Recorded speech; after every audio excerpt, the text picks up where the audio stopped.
सवालों की शुरुआत करते हैं। प्रेम शुक्ला जी, मेरा पहला सवाल आप ही से है। आप उन्हें धोखेबाज कहिए, आप उन्हें महत्वाकांक्षी कहिए, लेकिन सच्चाई ये है कि आपको छोड़ दिया और सरकार चला रहे हैं और उल्टा आप पर हमला कर रहे हैं कि महंगाई बेरोजगारी के नैरेटिव को आप बदल रहे हैं। अब आप रोते ही रह जाएंगे ना सर, आपके हाथ से तो सत्ता निकल गई है। दूसरी तरफ धोखेबाज है कहिए, कुछ भी कहिए, वो आज मुख्यमंत्री हैं बिहार के और वो कह रहे हैं कि आप लोग महंगाई बेरोजगारी पर लगाम नहीं कस पा रहे। कोई राज्य सरकार जिम्मेदारी नहीं ले रही, लेकिन उल्टा आप पर थोप रही है और आप उससे बच नहीं पा रहे। देखिए, ये बताइए, पलटू राम उनको संज्ञा भारतीय जनता पार्टी ने दी या आरजेडी ने दिया? बारंबार उनका अपमान किसने किया? लालू जी और उनके पुत्रों ने उनका अपमान किया।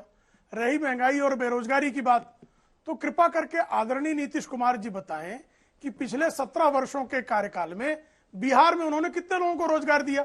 मुख्यमंत्री तो सर्वशक्तिमान होता है। और वो ये भी बताएं कि महंगाई, अब मान लीजिए भारतीय जनता पार्टी के साथ रहे होंगे तो महंगाई नहीं नियंत्रित कर पा रहे होंगे, आरजेडी के साथ जाने के बाद क्या महंगाई नियंत्रित करने में नीतीश बाबू को सफलता मिली है?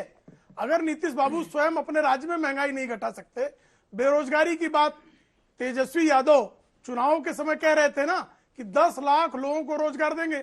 जैसे ही सरकार बनी अभी उनकी नीतीश कुमार जी के साथ, उनसे सवाल पूछा गया कि भाई 10 लाख लोगों को रोजगार कब देंगे, तो कहा जब मैं मुख्यमंत्री बनूंगा तब।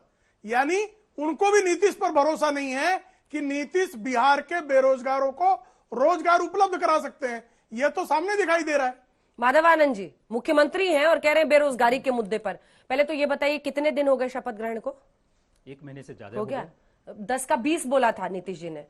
10 नहीं 20 लाख नौकरी देंगे, कितनी दे दी? अब मैं बताता हूं आपको। हाँ? आज आदरणीय अमित शाह जी की जो रैली हुई, पहले तो एक वाक्य में बोल दूं कि यह रैली सुपर फ्लॉप रही। आप उन्हें रैली को देखा होगा और मैंने भी पूरा सुना, पूरा 15 मिनट का भाषण, एक एक शब्द को मैंने सुना। जनता से अपील करनी पड़ी, पुरानी मोहब्बत खत्म नहीं हो रही। जनता से अपील करनी पड़ी कि ताली बजाइए। यहां तक उन्होंने कहा सीमांचल वासियों में उत्साह नजर नहीं आ रहा है। तो आप अनुमान लगा सकते हैं कि बीजेपी की स्थिति क्या है। अरे नौकरी पे बोलिए। भारतवर्ष की बता रहा हूं, आ रहा हूं, मुझे 2 मिनट बोलने तो दीजिए। हाँ, बोलिए। भारतवर्ष की जनता सब समझ गई है, झूठा है तेरा वादा, वादा तेरा वादा। तो जो जुमलेबाजी सरकार है, जो जुमलेबाजी पे भरोसा करते हैं, वो तो नकाब हो चुके हैं। और अंजना जी, 2014 में आदरणीय नरेंद्र मोदी जी का आपने भाषण सुना होगा पूर्णिया में। उन्होंने क्या क्या कहा था? बिहार के विशेष राज्य की दर्जा की बात कही, स्पेशल स्टेटस की बात कही, स्पेशल अटेंशन की बात कही। आज अमित शाह जी की रैली हुई और एक शब्द भी इन सारे बातों पे उन्होंने जिक्र नहीं किया। तो आखिर बिहार को कितना धोखा देने का काम करेंगे? बिहार की जनता समझ चुकी है। और जहां तक आपने रोजगार की बात कही, अभी तो 1 महीने हुई है ना। हम लोगों ने तो कहा है 10 लाख तो छोड़ दीजिए, आदरणीय मुख्यमंत्री खुद ने कहा है कि हम लोग 10 लाख से ज्यादा 20 लाख तक देने की कोशिश करेंगे। कब देंगे? कोई टाइमलाइन है उसका? आप ही के चैनल पे देख रहा था कि 7,000 से ज्यादा वैकेंसी जैसे बिहार में निकला है अभी, और 7,000 से ज्यादा वैकेंसी किसी 20 लाख बनाम 7,000। तो 1 महीने ना। यहाँ तो 8 साल से सरकार चला रहे हैं। बीजेपी के लिए क्या कहा था आपको भी याद है? कितने करोड़ जैसे वादे किए थे। अभी तो 1 महीने में अगर 7,500 आप देख रही हैं, तो अभी तो थोड़ा वक्त का इंतजार कीजिए। जितना वादा किया है उससे ज्यादा ही देने का काम करेंगे और उससे तनिक भी कम नहीं होगा। थोड़े वक्त का इंतजार कीजिए। धोखेबाज तो आज वो कह रहे हैं, लेकिन पलटू राम नाम तो तेजस्वी यादव, लालू प्रसाद यादव, इन्हीं लोगों ने दिया था नीतीश कुमार को। देखिए, कौन क्या कहता वो समय की बात है, लेकिन नीतीश कुमार जी वहां से आने के बाद जो बात उन्होंने कही वो आपको सबसे पहले सुनना चाहिए। राजनीति में वार पलटवार का एक अलग दृष्टिकोण है, लेकिन जब नीतीश कुमार जी बाहर आते हैं वो क्या कहते हैं सबसे महत्वपूर्ण है। आप कह रहे हैं कि उन्होंने आपको धोखा दिया और नीतीश कुमार जी कह रहे हैं कि आप उनके पार्टी को ही तोड़ने का षड्यंत्र रच रहे थे। जो महाराष्ट्र में हुआ था उसको रिपीट करने का कोशिश कर रहे थे। ये सबसे बड़ा आरोप है और वही आरोप के आधार पर उन्होंने गठबंधन छोड़ा और उसके बाद महागठबंधन के सारे घटक दलों ने बैठकर यह निर्णय किया कि तेजस्वी के नेतृत्व में सरकार बनाने का फैसला लिया और वो सरकार बनाने का फैसला बिहार के हित में था। अमित शाह कह रहे हैं कि लालू जी को भी छोड़ के चले जाएंगे नीतीश बाबू। उनको अपनी चिंता कभी धक होता है। आरजेडी कभी भी भाजपा के बातों पर विश्वास नहीं करती। कितनी बार छोड़ के गए?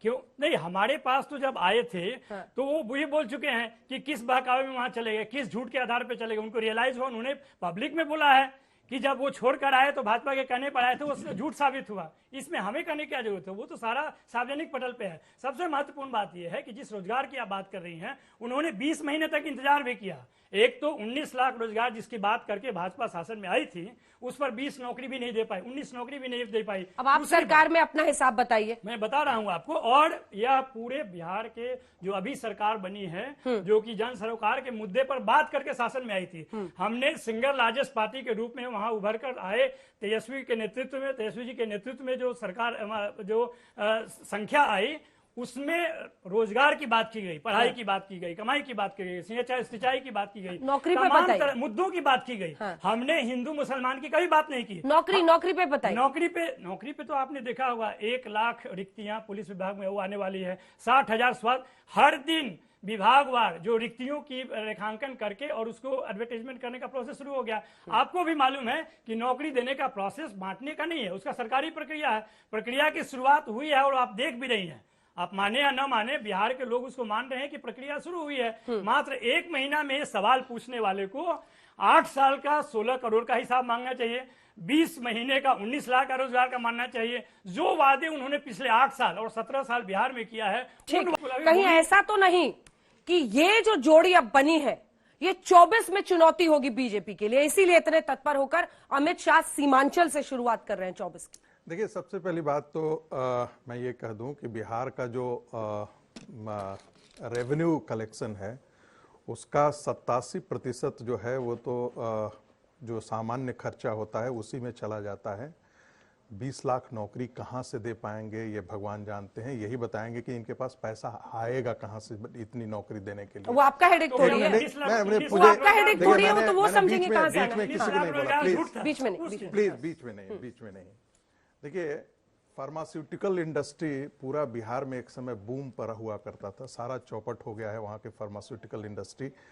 99% दवाएं जो है वो बाहर के प्रेम स्टेट शुक्ला से पर इतना बड़ा आरोप लगा रहे हैं, अभी तक तो यही सरकार में थे। सुनिए सब चौपट कर दिया इन्होंने। नहीं, मैं उस पर देखिए, आप बोल रहे, मैंने इसलिए कहा था, सुनिए, आप सौतेला व्यवहार आप मेरे साथ करते हैं, आप किसी को नहीं बोल बीच में टोके, हमको बोल 3 बार टोका है। सुन लीजिए, देखिए नीतीश कुमार क्यों बाहर गए, प्रेम शुक्ला जी के देखिए खिलाफ नीतीश कुमार क्यों बाहर गए। देखिए, नीतीश कुमार, हम पलटू मार और क्या क्या, तेजस्वी ने तो बहुत सारी चीजें कहा था कि नीतीश कुमार दिल्ली आते हैं तो कहां से कहां कार बदल करके कहां द्वारका जाते हैं, कहां, हम उन सब चीजों में नहीं जाना चाहते हैं। महत्वपूर्ण बात है, महत्वपूर्ण मुद्दा यह है कि नीतीश कुमार को बहुत अच्छी तरह जानते हैं नीतीश कुमार कि जिस प्रकार से 115 सीटें उनको शुरू में आई थी वो उस समय पिक पर थे, फिर वो 76 पर आ गए, फिर 43 पे आ गए। आने वाले दिनों में बिहार की राजनीति में उनके लिए कोई वजूद नहीं रह गया। नीतीश कुमार का जो राजनीतिक वजूद था, राजनीतिक पूंजी थी, वो बिहार से खत्म है। आप जाकर तो मोदी को चुनौती देना चाह रहे हैं सर। अरे 24 की तैयारी एक बात बताइए, एकजुट कर रहे हैं विपक्ष को, दिल्ली बहुत आ अच्छे, रहे हैं। एक सुन लीजिए, मुझे उत्तर देने दीजिए। एक बार, कई बार हम लोग जाते हैं ये आईटीओ के पास जाते हैं तो कुछ कई ऐसे लोग मिलते हैं जो कपड़ा फाड़ करके और नरेंद्र मोदी को कहते हैं, अरे मैं तुमको हराऊंगा। तब उसको मान ले कि उस आदमी, पागल आदमी के साथ आप मुंह लगेंगे क्या, उससे आप तकरार करेंगे क्या? मुख्यमंत्री थे, उसकी अरे तुलना भाई, पैसे व्यक्ति से कर रहे हैं। आप कोई आदमी 10 किलो का पहलवान, 10 एक किलो का, साथ हाथ रेस कीजिए, मैं जिस पार्टी का 43 विधायक हो, वो पार्टी कहे कि जो प्रधानमंत्री है, जिसके इतने सारे 300 से ज्यादा सांसद हैं, जिसे हजारों से ज्यादा जो है वो ये है, वो चुनाव में टक्कर देगा। वो ठीक है, माधव आनंद जी, इसका जवाब आप दीजिए, उसके बाद में चौधरी जी। छोटा सा संगीत रागे जी का बड़ा सम्मान करता हूँ, और जिस तरह उन्होंने वजूद की ही बात कह दी, आदरणीय प्रधानमंत्री जी तो डेढ़ महीना पहले सबसे बड़े समाजवादी नेता के रूप में मानते थे नीतीश जी को। विधानसभा के प्रांगण में उनकी प्रशंसा करी, बूढ़ी प्रशंसा करी। और हाइपोथेटिकल, अंजना जी, हाइपोथेटिकल, अगर आज आदरणीय नीतीश कुमार जी यह मन बना लें, हाइपोथेटिकल में कह रहा हूं कि बीजेपी के साथ आ जाएं तो फिर गुणगान गाने लगेंगे। तो नीतीश कुमार जी का क्या महत्व है? प्रेम जी वो कह रहे हैं कि आज भी अगर जुड़ गए तो आप लोग गुणगान गाने लगेंगे नीतीश बाबू बीजेपी भी जानती है, सब लोग जानते हैं। नीतीश बाबू का स्वच्छ छवि है, तो मुझे लगता है कतई उचित नहीं है। पलटू राम होने का गुण गाएं, शरद यादव को खंजर मारने का गुण गाएं। अरे भाई, आप आडवाणी जी के साथ क्या किए? फिर मेरे बीच में आप लोग रुक जाइए प्लीज, एक साथ मुझे बताइए ना, देवीलाल को धोखा देने का गुण गाएं, वीपी सिंह को धोखा देने का गुण गाएं, जॉर्ज फर्नांडिस को धोखा देने का गुण गाएं, शरद यादव को धोखा देने का गुण गाएं, लालू जी को धोखा देने का गुण गाएं, कौन सा चौधरी गुण जी गाएं बता दीजिए। चौधरी जी, कांग्रेस पार्टी का भविष्य वहां पर, उपाध्याय। एक second sir, sorry Upadhyay ji, sorry I am so sorry, Ajay Upadhyay ji, ऐसा है क्या उपाध्याय जी कि कांग्रेस पार्टी का पूरा वहां पर भविष्य चमकने की घड़ी आ रही है? अमित शाह जी ने भविष्यवाणी की है कि अब नीतीश बाबू इनको छोड़ के आपके पास आने वाले हैं। नहीं, छोड़ा कहाँ, जिसको छोड़ा उसको छोड़ दिया, जिसके पास आना था वो आ चुके हैं। अब नया भविष्यवाणी क्या कर रहे हैं? आपके साथ लेकिन सरकार को बना नहीं पाएंगे, वो खुद ही कम है और आप तो एकदम ही कम है। नहीं, सबसे अच्छी बात तो ये है कि अभी हमारे साथी बार बार पूछ रहे हैं प्रश्न कि रोजगार क्या। 17 साल आप में 15 साल आपके साथ रहे, तब रोजगार का एक प्रश्न आपसे नहीं आया। बिहार के युवाओं के भविष्य पर कोई प्रश्न आपने नहीं किया। देश में भी 16 करोड़ रोजगार की बात लोग मांग रहे थे, तब कोई आप प्रश्न नहीं करते हैं। और एक महीने में आप नीतीश जी से हिसाब लेना चाहते हैं, महागठबंधन से हिसाब लेना चाहते हैं। ये क्या दिखाता है, क्या दर्शाता है? ये जो खेल कर रहे हैं ना अभी सीमांचल में जाकर, उसी सीमांचल में पहले भी हो गए थे और कैसे कैसे भाषण दिए थे पूरा देश जानता है। सामाजिक सौहार्द को बिगाड़ने के लिए उन्होंने क्या कहा था चुनाव के वक्त कि कहां कहां पटाखा फूटेगा जब यहाँ पे हार होगी भाजपा की, तो और हुआ क्या, और पटाखे कहां फूटे पूरा देश जानता है। ये सब गलतफहमी में ना रहे, ये बौखलाहट है, घबराहट है। एगो बिहार में भाषा है बौरा जाना, तो ये बौरा गए हैं इन लोगों को लग रहा है कि अब समझ ही नहीं आ रही है।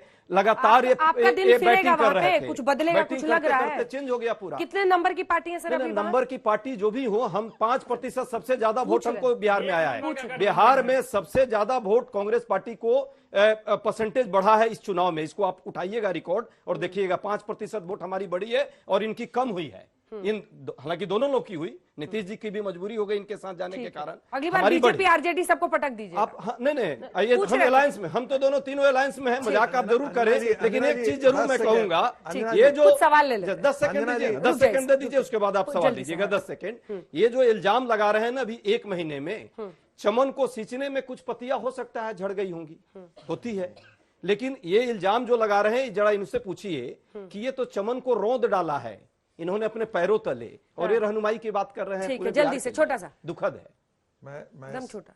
मैं तो आप करवा लीजिए। नहीं, मैं सिर्फ इतना कह रहा हूं कि हो सकता है कि भारत यात्रा के कारण जो बड़ा तूफान मच गया है, इसके कारण अमित शाह जी वहां सीमांचल में गए। 12 राज्यों में कांग्रेस पार्टी के 26 विधायक हैं।